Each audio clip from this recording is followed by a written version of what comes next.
Want to know why guys are dodging dating and relationships? We're going to get into it in a minute. But before we do it, guys, hit the like button and share the content, and let's get into it. So I was thinking about like how hard it is to find true love. And I came to the conclusion it's because we all had sex before marriage and we're a bunch of whores. That's exactly what it is. Just a bunch of whores. Why aren't men getting married anymore?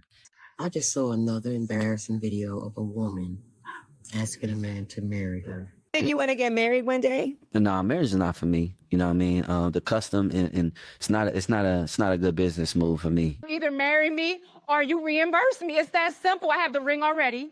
All you got to do is get on your knees and propose. Please stop doing that. If he doesn't ask you, he doesn't want you.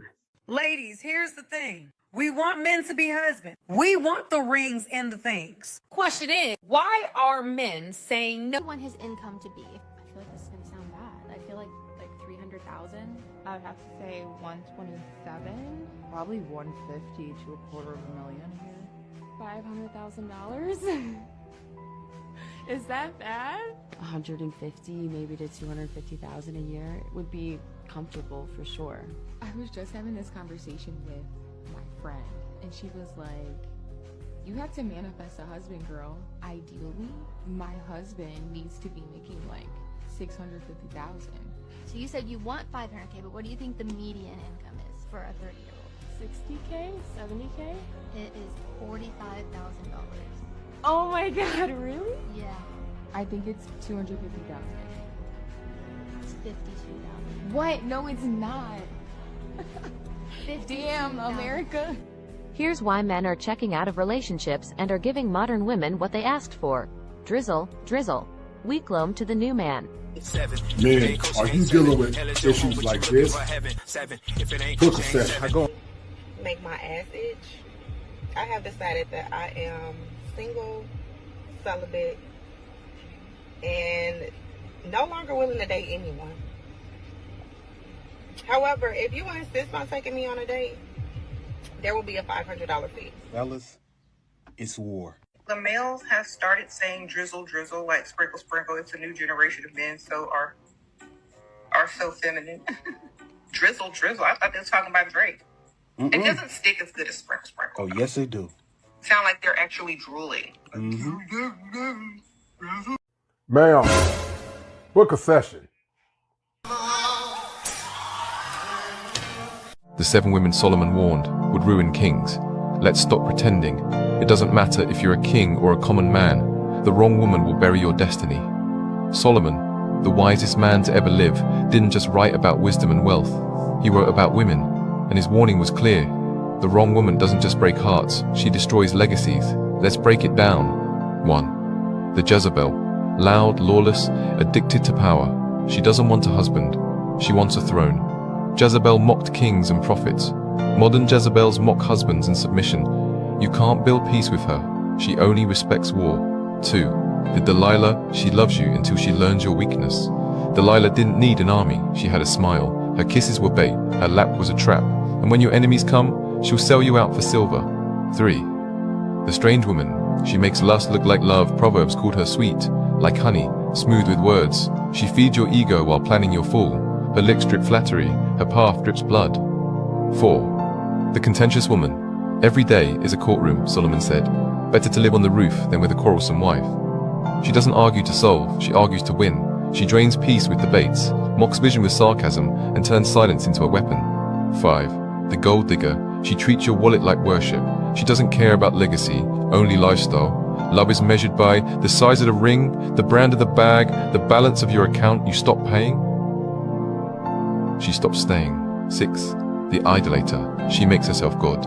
She doesn't bend to truth. She bends truth to herself. She worships her body, her beauty, her energy. But a woman who worships herself will never honor a man. 7. The widowmaker. She loves you to death, not with poison, not with knives, but with slow destruction. She drains your focus. She mocks your discipline. She celebrates your weakness. And when you've lost your crown, children, and purpose, She'll stand over the ruins and say, "You weren't man enough." Final word, Solomon didn't lie. The wrong woman doesn't ruin a night, she ruins a name. The Jezebel makes you a slave. The Delilah sells your secrets. The strange woman burns your body. The contentious woman destroys your peace. The gold digger empties your house. The idolater kills your faith. The widowmaker buries your purpose.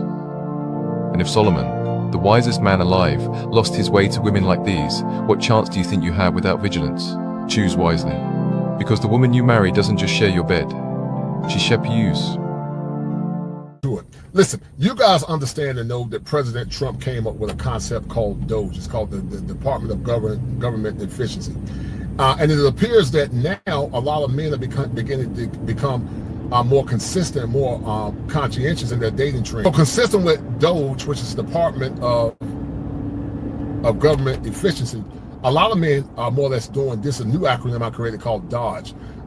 DOGE stands for dating. DOGE stands for Don't Overlook Dating Games and Entitlement. The new call of the day for a lot of men is Don't Overlook Dating Games and Entitlement. Listen, men understand from a psychological perspective that you got to regulate your environment in order to protect your mental health and your peace. And while some of you might not agree with Trump's proviso with DOGE, a lot of men are using that same adage when it comes down to relationship. It's called mental efficiency. The president talked about governmental efficiency. Men are talking about mental efficiency. They're trying to find a way to mentally be efficient and regulate the stress that they're dealing with. Because watch this, men tend to die off a lot faster than women. And so a lot of men being efficient in how they get involved in toxic relationships, how they get involved in toxic circumstances, and how they get involved in scenarios that are not beneficial to their self-esteem, but also beneficial to their worldview. We got to get out of this truncated way of looking at things that, you know, anytime average class or working class, white collar, whatever men say, these are my standards, and we use negative talking points to try to shame them out of their standard. One of the things I try to teach young women, I teach my daughters, is that you have to become in order to get the kind of man you want. Part of being a feminine woman is becoming, and part of being a masculine man is actually doing. The masculine is always doing, but the feminine is becoming. And a lot of men in dating, in relationships now, are learning to regulate their emotions and regulate their time spent in some of these relationships, because guys understand that a lot of these relationships now are nothing but a game, especially some of this dating. And so men are beginning to regulate how they spend their money. They're beginning to regulate how they interact with certain types of women. And then also they're beginning to regulate what's important and what's not important. I want you guys to look at this, and this will give you a clearer picture of why men are beginning to be more efficient in dating and relationships.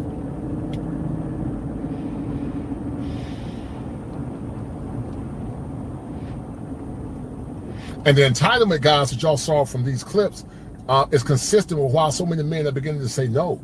And so relationships are about reciprocity. Relationships are about mutual respect. Relationships are about giving. As I told you guys years ago, it was normal for women to give in relationship. It was normal for women to partake in doing kind things for the man that they were actually courting, with the expectations of getting marriage. She understood that she had to put some sweat in the game to get the kind of relationship that she wanted. But now you have a percentage of women, and it's not all, but there is a percentage that think if a woman do certain acts of kindness for a man, then that's wife duty. Well, let's look at it from a more or less logical perspective. If you don't want to do that for a man, that's your choice and that's your right.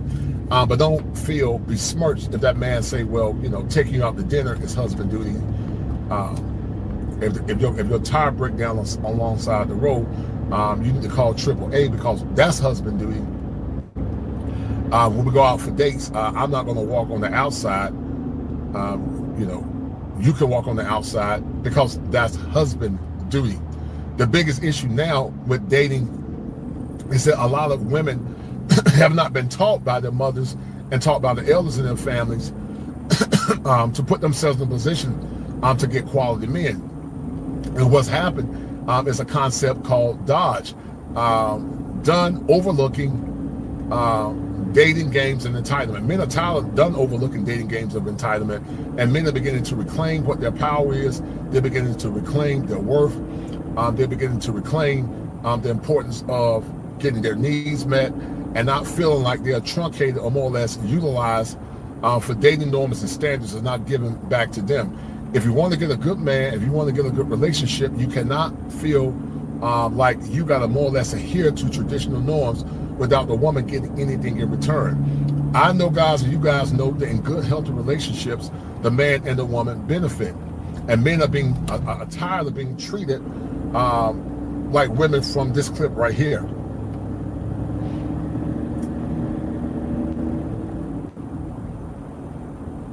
And so because of that, now you begin to see a generation of men that say, you know what, I'm tired and done with dating. I'm not going to waste my time for a woman that want to use me for free meals, only to either give the meal to the man that she's really dealing with, or to give the meal to her kids that she's having. And men are just more or less beginning to choose them. And so women, some of you women, you asked for it, now you got it. Don't complain about it, adjust. But I think it's too late, because a lot of men are saying, you know what, I'm good. I'm just going to focus on myself. I love my freedom. I love my peace. I love my happiness. And I don't have time for headaches. I don't have time for emotional drama. And I don't have time for casting my pearls to swine, because sadly now the government does not create programs or incentives for men to want to get married, but also for men to stay married. You know, one of the biggest lies that men were told is that marriage benefit men. But I know that a lot of men understand that that's a misnomer. Marriage benefits men when the women are complementary in the relationship. But marriage doesn't benefit men when the relationship is not complementary. If a man got a woman that's giving him constant respect, honor, sex, cooking him healthy meals, getting on his program, respecting him, then those relationships are symmetrical to a healthy relationship. But if a woman is a nag, she's constantly trying to compete with him, she's trying to reduce his masculinity, she's talking about issues that are not germane to the relationship, she's testing his boundaries, those relationships raises cortisol, and the raising of the cortisol lowers testosterone, and the lowering of testosterone makes it less effective for a man to be focused, to get the money, and to build generational wealth. So once again, guys, are you guys beginning to practice Dodge, D-O-D-G-E, done overlooking dating games of entitlement? Hit the like button if you are, and let's continue to have this conversation. Be well.